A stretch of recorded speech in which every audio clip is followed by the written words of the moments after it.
Thanks so much for asking me to talk about the dischargeability under the Bankruptcy Code of private student loans. I think it's a really critical issue, not just in bankruptcy law, but for consumers all over the United States. So I think it's high time that this issue was revisited. My name is Gillian Brown. I'm a litigator practicing in a variety of jurisdictions across the United States.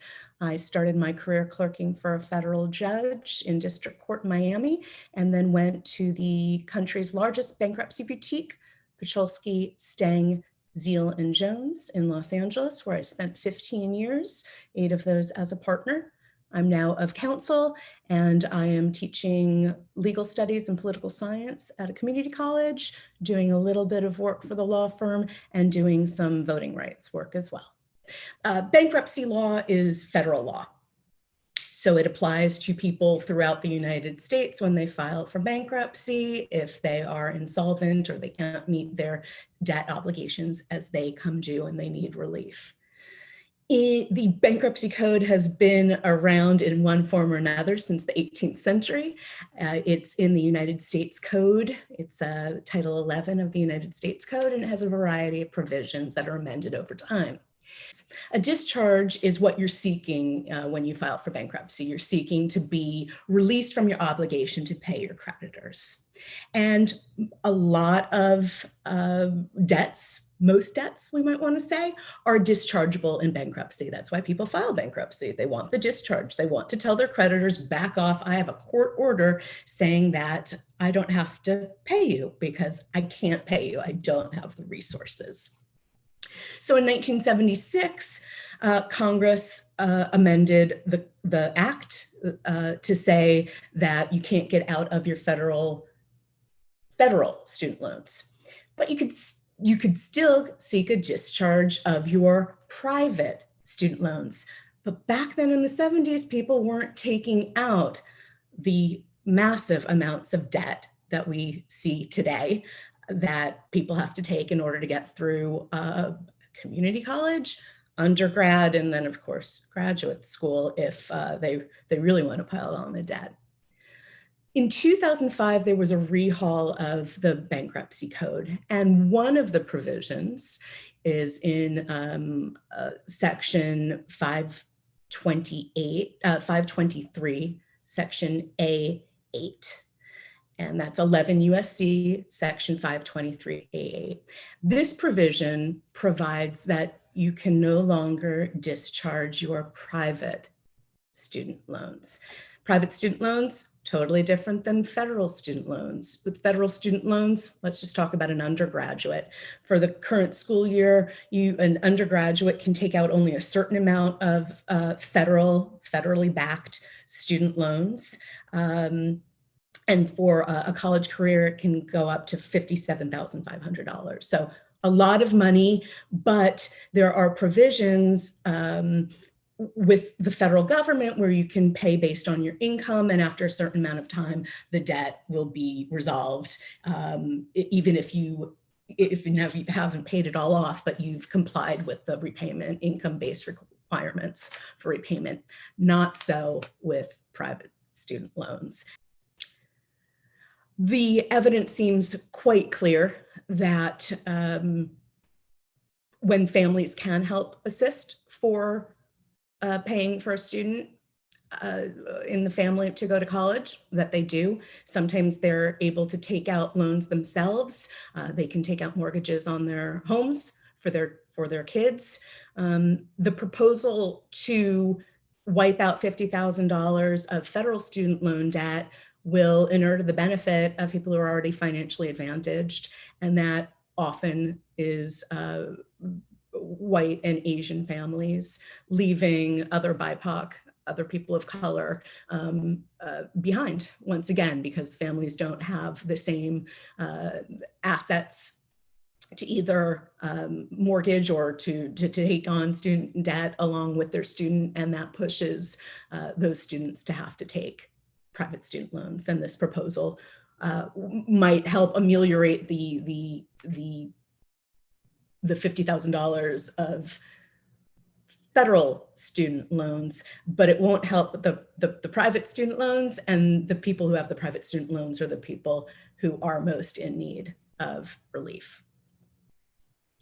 As the law currently stands in bankruptcy, it's not impossible to discharge your student debt. It's just a much higher standard to do so, and that's both for federal student loans and private student loans.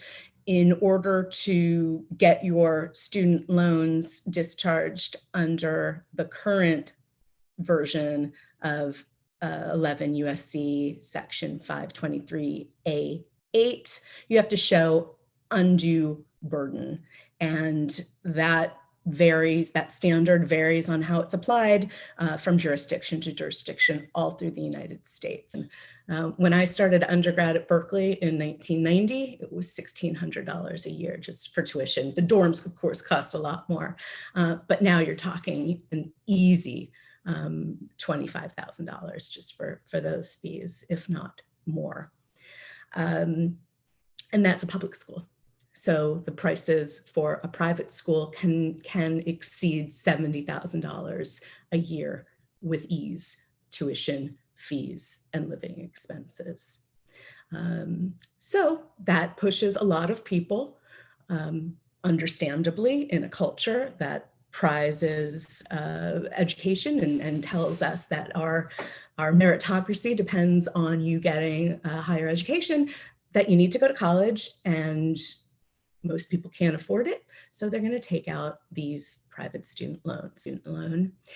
You are taking out this loan like you're taking out a loan for a car or a house, except because the dollar amount it's more akin to actually that of a house. But when you take out a mortgage on a house, you have a lender who is looking at your ability to repay. These private loan lenders for educational purposes don't do that.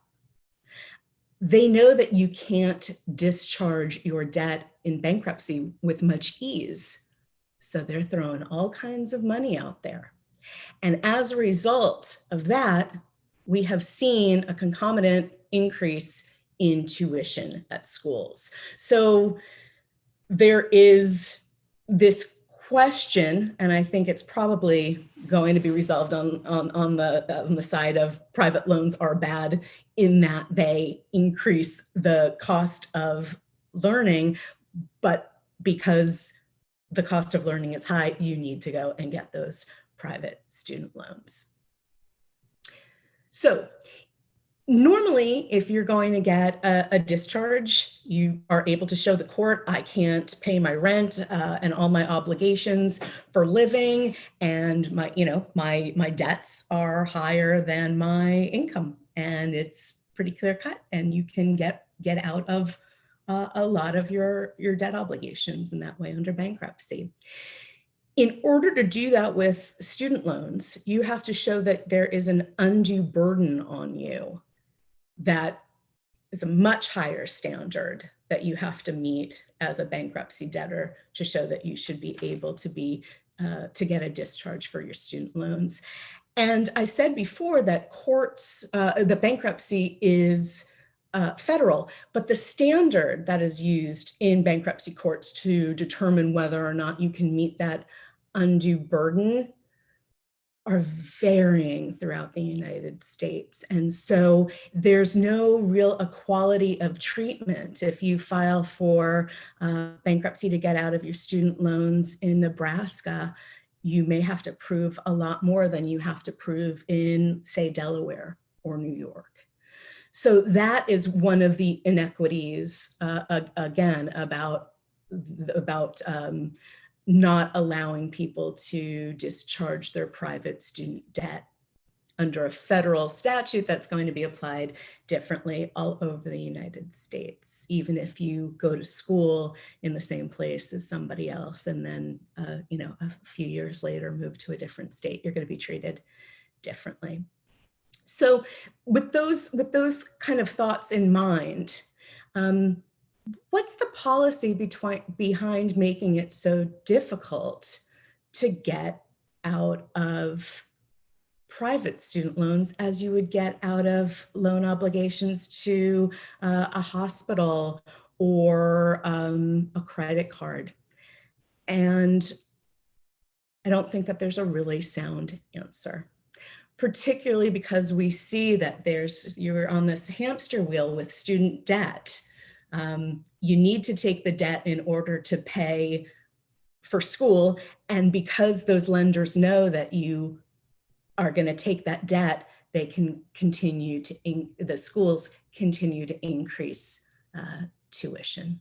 So there's not a really sound policy decision for giving these private student loan lenders this special treatment under the Bankruptcy Code. And I would contrast that with federal student loans, where you have the taxpayers who are lending money to students. And in that situation, we have, I think, upwards of $1 trillion in federal student loans that are outstanding right now. The question, how can we ameliorate that, I think is a different question. But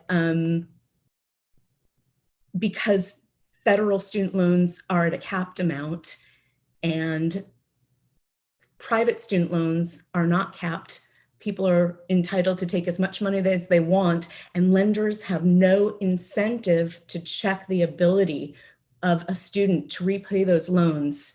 The onus is really falling on the students when it should be on the lenders. We can make this sort of an analogy to what happened during the housing bubble in 2008 and 2009. You had lenders throwing money at people who they never even looked to see whether these people could pay back their mortgages and see what happened.